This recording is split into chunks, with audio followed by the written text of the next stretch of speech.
today we're going to talk about a really important subject, and that's something that everything's important. Well, everything is important, absolutely. But we're talking about something that could be the difference between constantly chasing business and having business come to you. That'd be nice. Wouldn't it? So basically it's a conversation about database versus data bank. Okay? Yeah. So let's start with, I guess, the basics, which is when you hear the words database and data bank, what's the difference in your mind? I think a database is what most people relate to. It's the main word that people use. You know, what's your database look like? How big's your database? Yeah. And a data bank could probably be seen by some as just a fancy word, and they don't really know what it means, to be honest. And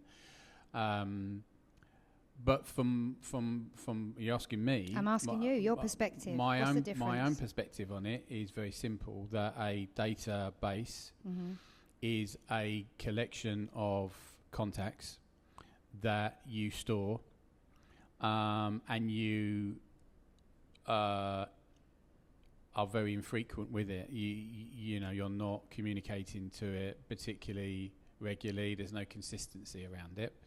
You've still got it. Yeah. So it's still an asset, but you haven't structured it. Okay. Where a data bank is a database that has been structured, has been filtered, is tagged.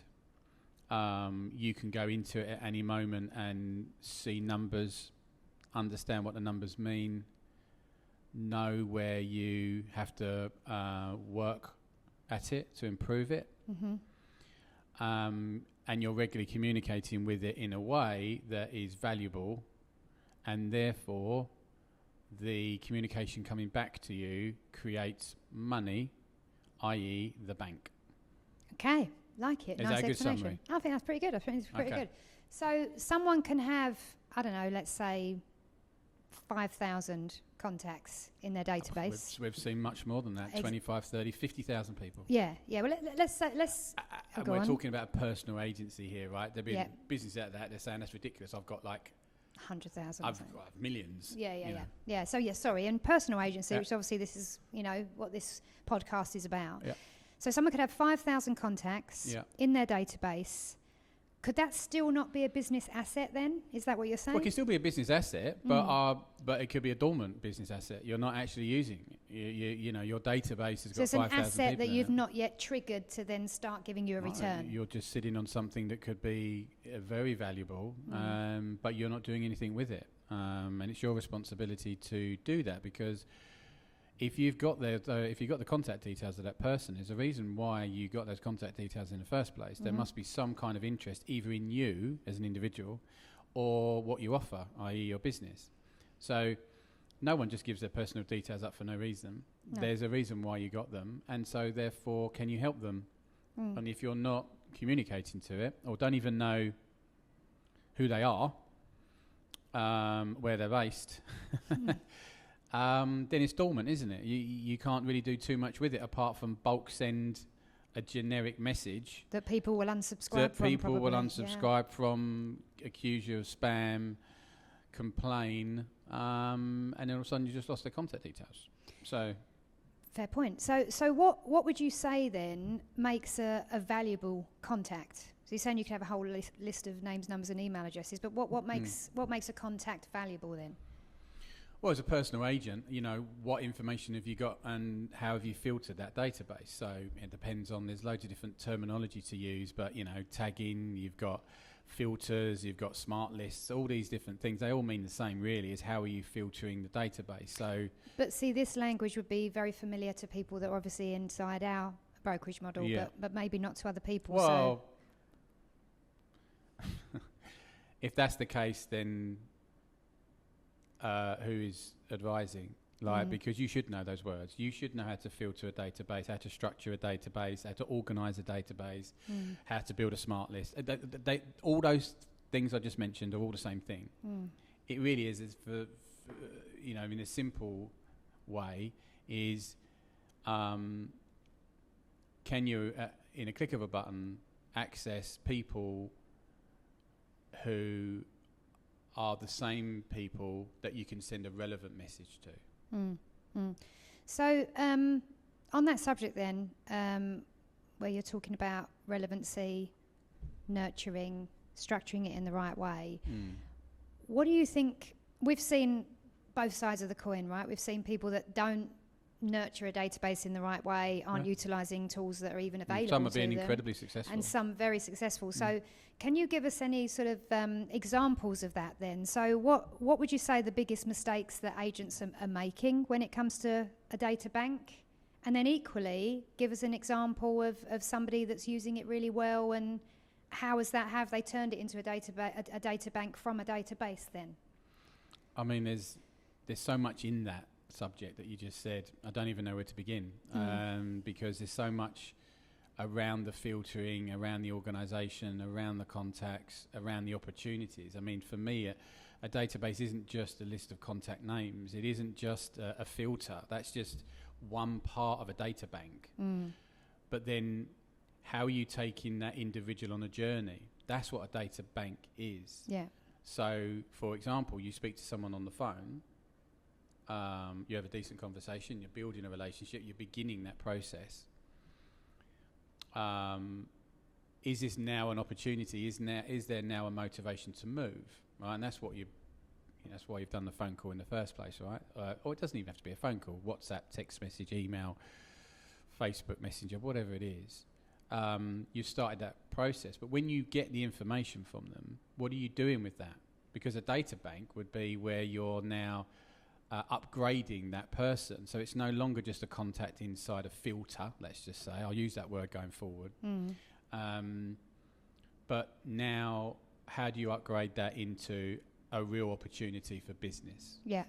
So have you got an opportunity area? How are you creating contact cards, opportunity cards for that person? And when you do that, what happens? So with a data bank, there would be a workflow behind it to say, I've spoken to Claire Reddings today, great conversation, here's my notes, add those notes onto the data bank.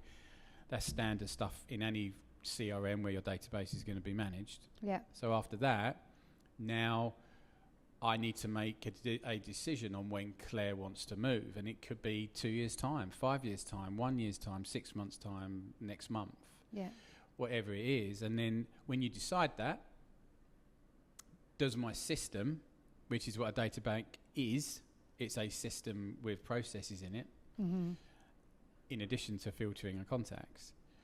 If I say, Claire, I think Claire's looking to move in 6 months, now what happens?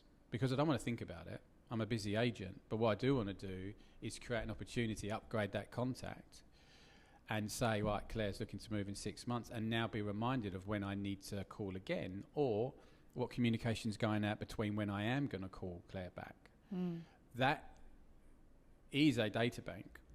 So it's not just, oh great, I have filtered, but so when you make the phone calls, what are you doing? What are you doing in that? So coming back to that question that you asked, the top agents are structured, they're organised, and they're leveraged, and the system can be part of leverage. So they don't have to worry about, they don't have a piece of paper thinking, I've got to make a call, because the system's going to do that for them. It becomes an internal brain for them. All of a sudden, they're now not relying on their own capacity, which can be affected by busy periods. Yeah. Or going away, all these different things, they can't forget.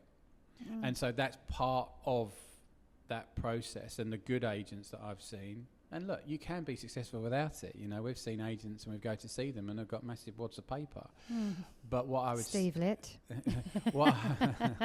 Name drop. It's working for him, right? Yeah. He's very, very successful. What I would say... He is working the nurture database now, though. Yeah. But what I'd say within that is that you've got... there will come a time where that one individual, if they want to go to the next level, have to embrace that change, because you can only do so much with paper, right? Yeah. Now you could continue to work paper as the agent, but you're going to have to bring a team underneath you to say, all right, if you want to continue working that way, you can. But what I'm going to do is I'm going to I'm going to digitalize this as well for you, so that if you just want to give me a call or you want to make a note on a bit of paper to say, just spoken to this person, I'm then going to actually get the system to remind us, therefore I can remind you. Yeah. So there's loads of different ways of doing it. It doesn't mean you have to, because I get it. If you've worked a certain way your entire career, it's habit, isn't it? It's like it's that safety net and protection that it works for you. But you say that about how if you've worked a certain way your whole career, but isn't that the difference between, working for someone in a business where leads are provided, etc., to you then becoming a business owner where you're responsible for the generation of those leads, and that's going to need a system behind it. Why is it that so many agents spend more time looking for new leads than actually nurturing the contacts they already have? Yeah, well, I think a lot of people don't realise probably the business that's in the database. When you talk to, should we just say slightly higher performing agents than others? When you speak to them and you say, how are you doing on your numbers? Are you happy with where you are in terms of your goal setting, in terms of valuations, listings, whatever it is? And what are you going to do about it? The top agents all say the same thing. I'm going to make more calls. Yeah. I'm going to work harder. I'm going to make more calls, and I'm going to dive into my database. And there'll be business in there. Because if you've got 500 quality contacts, there's business there. Yeah. If you've got 5,000 quality, there's a lot of business there. Especially if you're doing the hoodoo. Who do you know that might need my help? Exactly. So there's always an opportunity behind a contact, right? So there's no dead leads, there's no dead contacts. It's just you're allowing them to stay that way because you're not either calling them, communicating to them, or you're sending them rubbish. Well, on that subject, I'm good with people, right? I love people. If you just said to me, Claire, all I want you to do is talk to people all day long, I'd be like, do. Oh, I do, yeah. I even talk to myself a lot as well. The dogs, anyone that will listen, actually. Yeah, it's not going there. No. But that's me. I'm in my element. I get energy from people. Yeah. I know that you like to obviously work systems and build tools. Are you saying I don't like people? No, I think that you... I'm just... Every single podcast, I'll say something wrong. I will. So I'm just going to say, no, Mark, you're amazing with people as well. But that's what I enjoy the most. I like my people. You like your people, yeah. And I like all people, any and all people. Yeah.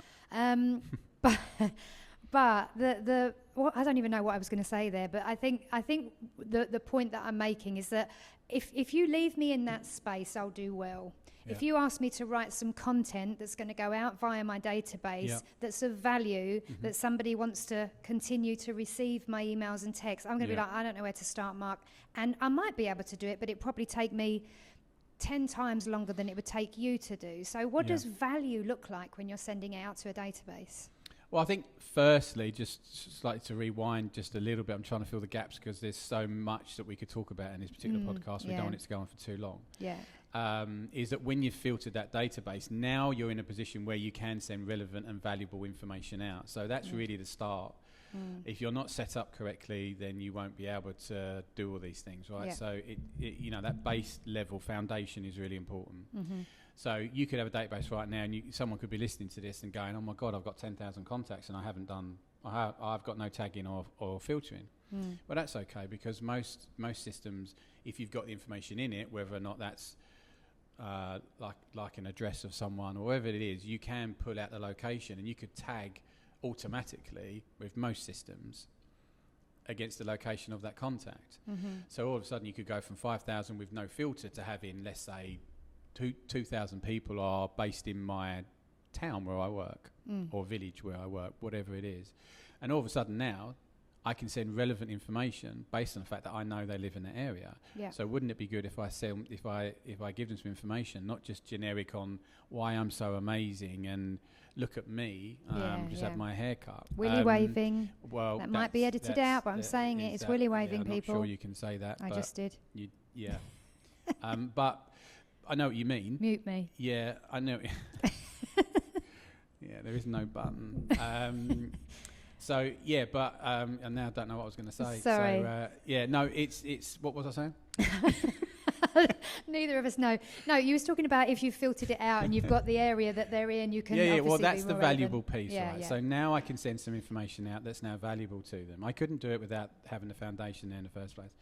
So now I can get the information. Where do I get that from? Well, that's down to you as a business. It's down to the model that you're in as to what access, what information, what content are they giving you to be relevant and to be able to send that out. Yeah. So without, obviously we're not pitching anything here, but say I can only talk about what we do, we do, which is so within, say, like Local Edge, our agents can tap into all their tagging and smart lists and filters and stuff and send the information out on the local area, and all the content's there for them. Yeah. So they just go, right, here's the update on June 2026 when we're recording this, and send out to everyone that's in my location what's going on. And I can instantly send that. I can schedule it, in actual fact, to go every single month because my system updates once a month, and I don't even have to worry about it or think about it. So that information's going out all the time, and it's not always about the quality or the volume that you're sending out. Probably the quality is important, but it's not about the volume that you send. It's therefore the quality that you're sending out, which is relevant. And the consistency, which and is why you need a system. the consistency. So what would I rather do? Would I rather send out 4 generic messages a month? Or would I rather send out 1 generic message that is about the local area and what's going on? Because whether or not you're looking to move or not, most people are interested in that. Well, what's going on in my local area about the housing market? And if they're not interested, they don't have to read it. But the chances are, because it's relevant to them, they're not going to unsubscribe and you're not going to lose them as a contact. If you send me 4 messages about some I'm not interested in, it's common sense, isn't it? I'm probably going to unsubscribe. Yeah. So you've got to be really, really careful about the volume that you're sending out, and therefore make it valuable. And therefore that's why it's so important to have the structure of a data bank rather than just have a list of names, which is therefore a database. Yeah, understood. Okay, so if somebody was starting from scratch today, so as you said, somebody might be listening to what we're talking about and think, oh crap, I've got a list of names, but I'm not really doing anything with it. Yeah. What should they focus on first? Structure. And also, what do you think, if you're going to give people the basics, what do you think people should know about the people in their database? So you've mentioned about where they live, obviously. Yeah. But are there any other tags that you would say? I know there's loads, but what would the basics, if you gave someone 3 or 4? I think you have to be careful. I think you have to make sure you don't over-tag, actually, because it just becomes like, well, how am I going to do this? It's just over-complicated.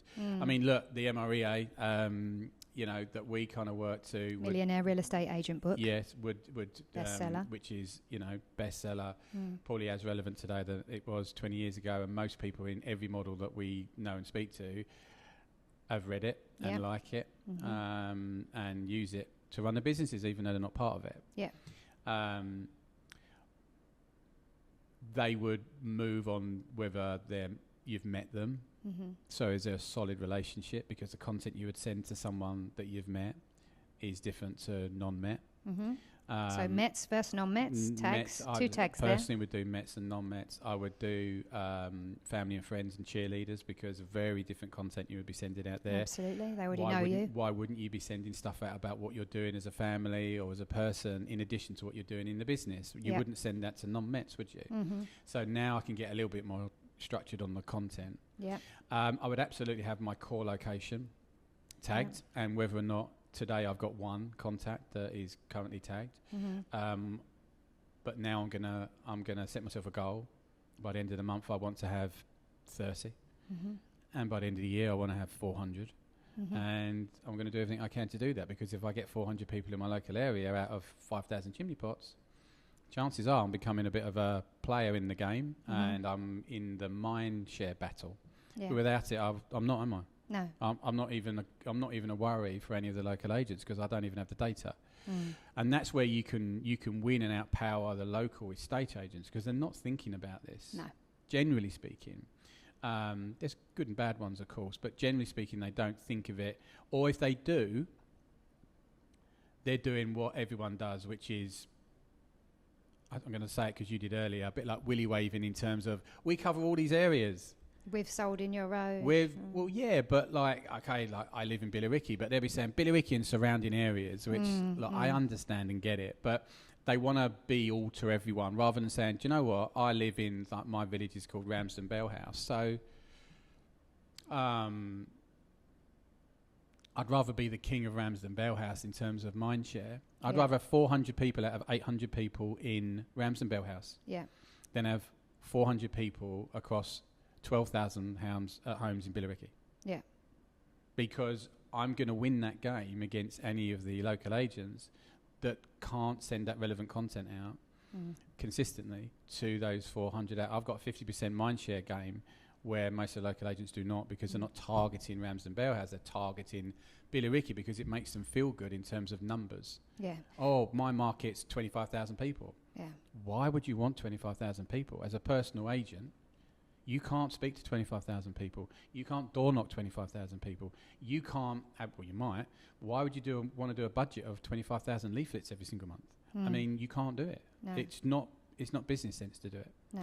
So that's why you have a really big advantage as a personal agent. Right. So I think that all that needs to be looked in. But getting back to the tags, because we've moved on a little bit, the location, the type of relationship you've got, and then what type of opportunity it is.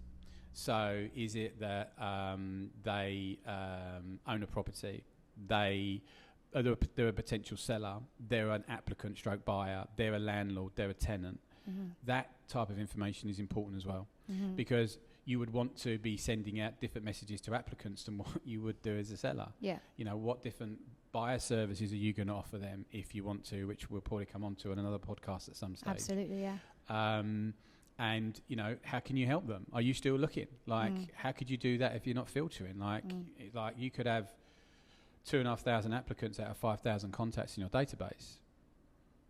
But how are you even trying to help them, or have you just allowed them to become an applicant and therefore not done anything with them since? It's like, that's not particularly what, and you're expecting business to come back your way, are you? Well, that's never happening. But again, this is lead generation and deal making, right? We'll do a podcast on lead generation another time rather than going too deep on that right now. But if you haven't tagged your database and you know who the applicants are, in a market like now, where actually it's more of a deal-making market, we need to call our applicants. We need to educate them on what the market's doing right now. We need to encourage them as to why now might be the right time to purchase, because obviously if we start to see buyers coming back into the market next month after, it's going to force house prices up, you're going to secure your property lower now, all of that. So if you don't know who to pick the phone up to in a market like this, when you're trying to sell your sellers' houses and be a proactive personal agent, which is exactly what you should be, not a 3Ps agent, take photos, put it on the portals and pray somebody calls, then you need to know that information. You need to be telling your clients that I'm going to be hitting my database. I've got an applicant database of 1,000 here. I'm going to be calling every single day for you to find that buyer. So yeah, it's tagging for those reasons really important as well. I think we probably need to wrap this up a little bit because we don't want to talk too long, because there's so many things we could talk about when it comes to database. Yeah, I was just thinking then there's so many directions to go in this to try to give people value, but I think we should probably do another podcast on processes and workflows to really try to help them. The one thing I was just going to add in there, because you just triggered it from some of the stuff that you just said, a data bank would also be intelligent.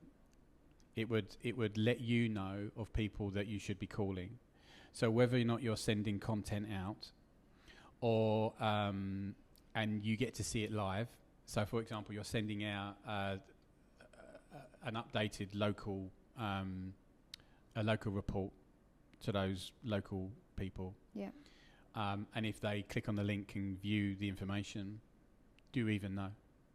Because wouldn't it be great if you did? Because all of a sudden, if you wanted to, you could give them a call and just see how you could help them. In addition to that, does your data bank have a lead score system built into it? So, for example, all the content that you're sending out, all this valuable stuff that you're sending, or even some of the generic stuff that can still work, stuff like a message going out to someone saying something like, important update, your postcode is moving, there's been some big changes to your postcode, would you like to know what they are? I mean, look, you probably improved the words there slightly, but that type of short message going out as a text message going out to people that have shown interest in some of your content, you're going to get people coming back to you. You don't always need to make the phone call, which is the good news for some people that hate doing them. It's not all, don't get me wrong. Surprisingly, phone calls, lots of estate agents don't like making calls. What is that all about? I'd say it's far more that don't that kind of do. Phone calls will always win. There's no question about it, particularly if you're calling with valuable information. But that will probably be another podcast another time. So many. But wouldn't it be good to know that people have interacted with the information and you can see it live? More importantly, can I get a lead score over the history of stuff I've sent out in the last 12 months? Who's my top 10 people that have interacted with my information? So you can send out a load of emails, a load of text messages, but you never know whether they've been read.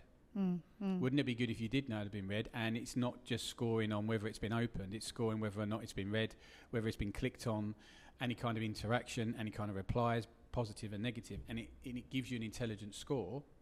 So you can see your top 10, top 20, top 50, top 100. And if you want to make 100 calls in one day, you can. But rather than just go, who do I call at these 5,000 people? Yeah. Oh, I know who to call. I'll start at the top. I'm going to start at the top. That person's got a high score. This give me a good call. Yeah. That's a data bank. Yeah. A database is a list of names and you go,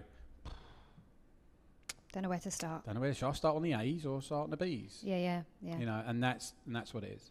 Okay. The one thing I will mention is that when you have a smart data bank, like we're talking about, it's an asset in the sense that it can give you, it can predict what your likely GCI might be by the end of the year. Should be able right? to, yeah. Yeah. So a lot of agents talk about, well, I need to build a lettings book because if I don't build a lettings book, I haven't really got something that I could sell when I've got my exit plan, right? But actually, a smart data bank can do exactly the same, right? You can show that this number of contacts in my database generates X amount of valuations and X amount of GCI. Look, we know depends on your approach, right? So you could be an agent that just likes to get names in there, gets as many contacts in there as possible, but you haven't really done much with them. So therefore, you don't really know the quality of the database. And then you've got others that will cleanse it and just say, do you know what? I'm not bothered if my database stays at 500 forever, because I've got people going in and I've got people going out. Yeah. Right? So it's just different approaches. But yeah, if you've got that lead score being in there, you should be able to predict. And depending on what your approach was, if you've got a real high quality database, you should be turning 10 to 15% of that into business in a 12-month period. Yeah. We know that from worldwide statistics inside our model. Yeah. Now you could say, well, 10 or 15% what are going to move in that 12 months? Well, not necessarily, but as you just said earlier, they're going to refer someone, right? So there's multiple opportunities per contact. So if you've got a high quality one, 10 to 15% is definitely doable. I mean, we know the average worldwide is about 6%. Yeah. And that's with a big mix of people inside it. Some people that, will never move, all these different things. So, and that's not even doing it at a high level. So there is absolutely business inside it, and you should be able to forecast. And what I would say to people is, you might not know what you did last year, but you should know what you do this year. Yeah. So, okay, how many transactions? It's very simple. Transactions divided by the amount of contacts, right? And you work out the percentage, all right? So work that out. How many did you do last year? Now you put all the structure behind it. Now you change the content. Now you change the lead score. All these things in place. How much more business can I write? Work that out, because you'll be surprised that if you truly dive and live inside a database, what is there in your opportunity without doing another door knock, another leaflet drop, another online campaign. It's probably, I would guess you could double your business. I think easily. Well, on that note, I'll probably put a question to the audience, anybody listening. Hopefully someone will. Hi, Mum, by the way. If you were to open up your CRM today, would I see a database or would I see a data bank? In ours? I'm not asking you, I'm asking the listeners. I was going to say, I'm asking the listeners if silly girl. Yes. If you were to open up your CRM for me to see today, would I see a database or would I see a data bank? And what needs to change in order for this to become your best asset. Yep, definitely. I'll see you on the next one, Mark.